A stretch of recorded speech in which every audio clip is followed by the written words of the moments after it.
welcome. My name is Mark Hunter, the Sales Hunter. With me today, Gerhard Gschwandtner, Selling Power, Sales Conference 3.0. We got two great guests here today, Daniel Grissom, Ed Ross. We're going to be talking about coaching and really not just coaching, but why and the impact. And then we're going to come down to the fact, hey, why aren't more people coaching? Ed, what is the first thing that comes to mind that is negatively associated with the word coaching?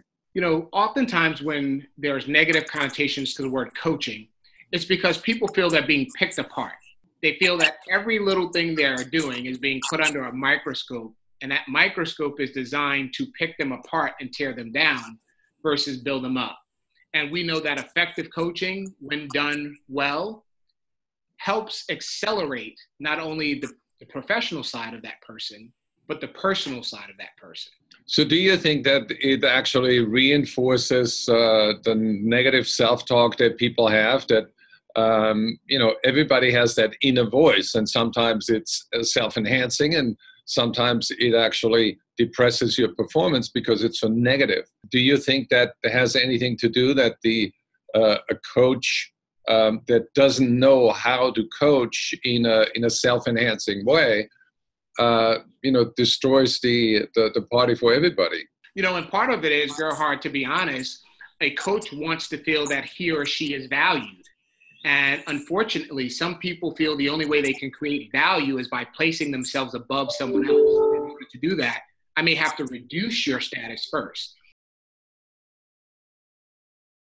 Prospecting is about new business development. So first of all, let's just change the language from prospecting to new business development. But let's get underneath that though, Gerhard. Let's talk about the opportunity that's in the pipeline that we want to be prospecting to. Well, I'm targeting Mark Hunter Enterprises, and as you know, Mark Hunter, has a very, very large business, and he has like 200 salespeople. And I want his salespeople to buy my software.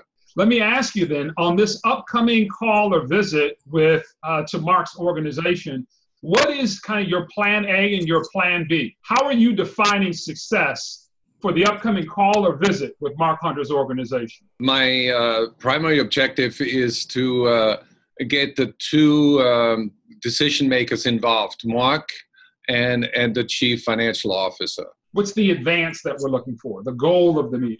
That they're going to ask me for a proposal, and that I also will know whether they have a budget or not.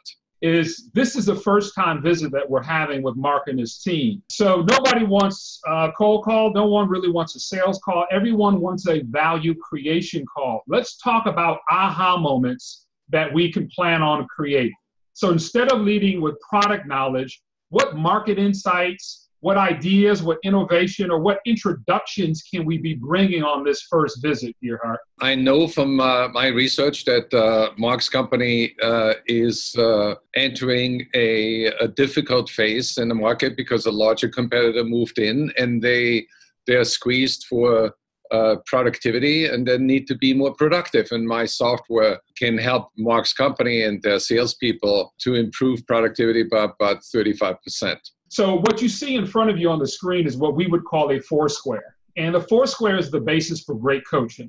The seller should have a clear kind of goal or an advance for the upcoming call, whether it's a prospecting call or a follow-up call. They should have a few smart questions planned, clarity about the agenda, and they should be planning aha moments. And Gerhard, what I'm doing right now is trying to provoke some discussion and some thinking about the advance, the aha moments, and with time, we'll talk about the agenda and the ask. What is so cool here is that you have put the questions into Gerhard's mind. You're forcing Gerhard to really develop the answers in a very logical format. And I think that's one of the things that people are scared about when it comes to coaching. I was sort of expecting unconsciously that you're going to reassure me and say, there's no reason to fear.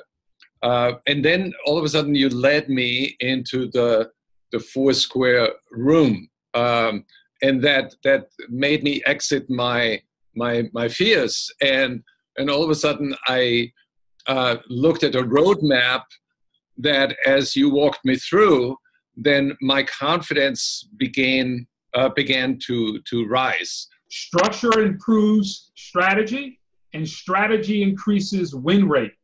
And so here, if the coaching discipline and the sales discipline is slowing down, organizing your thoughts into these four corners, and that's the basis of great coaching, at least at the foundational level. It doesn't have to be a long, drawn-out, complex process. We can simplify coaching so that we're able to help others develop toward their personal and professional goals. And that's essentially what we do here. It is more a brainstorming session, a co-creation session, where two brains get together and conspire to win. And that's part of the challenge we see with coaching and those being coached. You know, when it doesn't feel collaborative, when it feels one-directional, that's where, you know, the rep looks at the phone and kind of rolls his or her eyes as they see the name of their coach on the phone, as opposed to eagerly picking up that call. Getting managers to think about coaching as a collaboration session, I think, first of all, takes the weight or the onus off the manager so that they feel like they have to be a know-it-all. Don't have to be a know-it-all. You just have to actually provoke thought. So step one really in the past has been helping managers change their mindset from I've got to be a know-it-all to I've really got to be a great collaborator and a thought provoker. That's number one. That's mindset. Then number two is the skill set. Again, looking at the Foursquare that I provided here, let me just show this again. This is the foundation for coaching. But let me take it one step further. This particular visual we would call the value cycle. Clients and prospects go through predictable stages. And so coaching, mindset, then skill set is asking questions like these. Where is the opportunity in the client's value cycle? Is it on first or is it on third base? Let's talk about this for a second. A client becomes aware, Gerhard, in your simulation. There's a prospector, and the client, Mark's organization, becomes aware of you and your offering. Then they do an analysis, trying to figure out whether or not your organization can best fit their value drivers. Before a client makes a final decision, there's some apprehension that they have. Can we afford it? Is this particular provider the right fit? Is now the right time? And so it's these types of questions, quality of coaching questions, that improve the quality of the coaching session. Those are the two ways, fundamentally, that I and Ed have impacted coaches: mindset, skill set. And we know that after those interactions happen, we have to have some way to determine what happens beyond that point. You know, we like to say that all coachings end with a high five and a hug, right? Usually at that point, the coach jumps in the car or on the airplane and they go on. Well, that's a critical point in that person's development. And we've developed a technology platform that allows coaches to provide feedback to their teammates. And by providing that feedback, we focus on behaviors, because we all know that if you focus on behaviors, you'll get results. However, if you focus on results, it doesn't mean you'll get the behaviors. So we focus on those behaviors that lead to success. And our platform allows coaches to provide periodic updates based on coaching interactions with them. And those interactions could be one-on-one in person, or they could be virtual like we are all here today. And what are the results before and after? Yeah, you know, things work out just the way they're supposed to be, Gerhard. We had a call with a client yesterday. We're about to start a new coaching cycle for a group of leaders that they've brought in. And one of the leaders from last quarter session was sharing some results. And the results are phenomenal. He talked about coaching a teammate who had been with them for 25 years. And at the end of their coaching session, the teammate said to him, in my 25 years with the organization, I've never had this type of personal development. And then I asked the question, how has that translated into business for you, the coach? He saw an additional $3.5 million in revenue in the last quarter. $3.5 million in revenue, a business that had been idle, either stalled or too early, that we were able to close within a quarter by using our strategy that Daniel and I employ with our clients. When emotion is up, logic is down. And when logic is up, emotion is down. And so really what we try to do, Gerhard, is just demystify, right? Because I think that's part of where the emotion is. You've got a complex sale, maybe taking 6 to 7 touches before the sales team gets a clear yes. I think part of what we try to do to lower the emotion is keep it simple.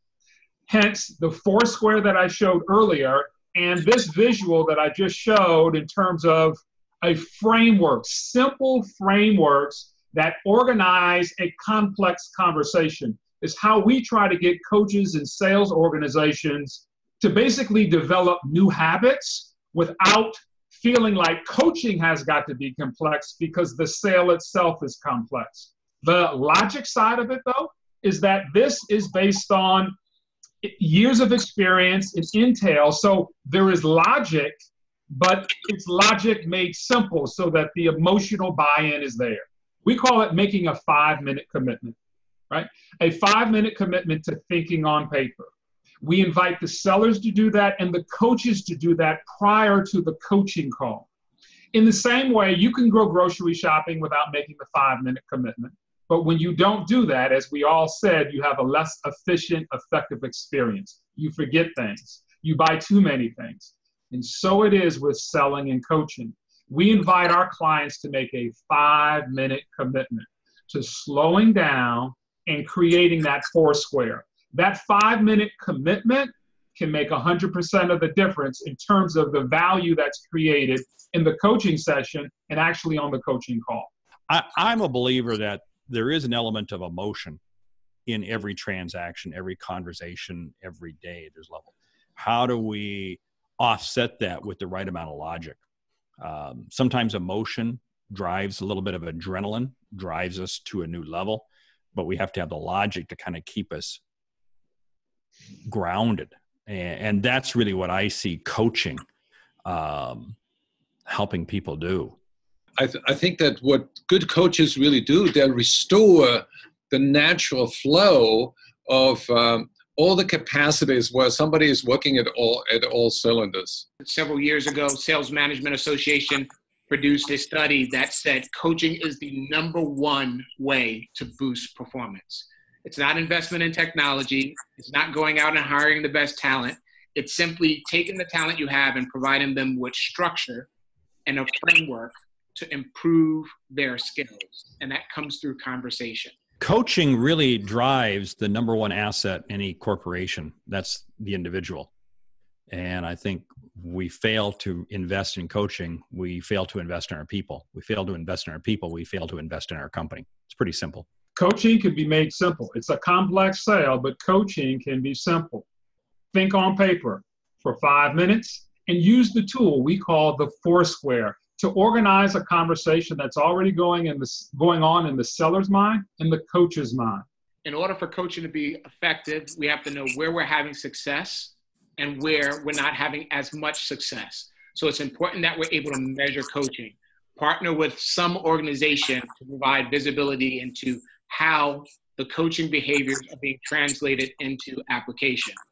We think we have a great one, but there are others out there. Start today. Don't wait. It's the one thing that can drive business results, and it's right in front of you. There's a price associated with coaching. If you don't do it, you pay for it in lost sales. And if you do it, you win by increasing your sales.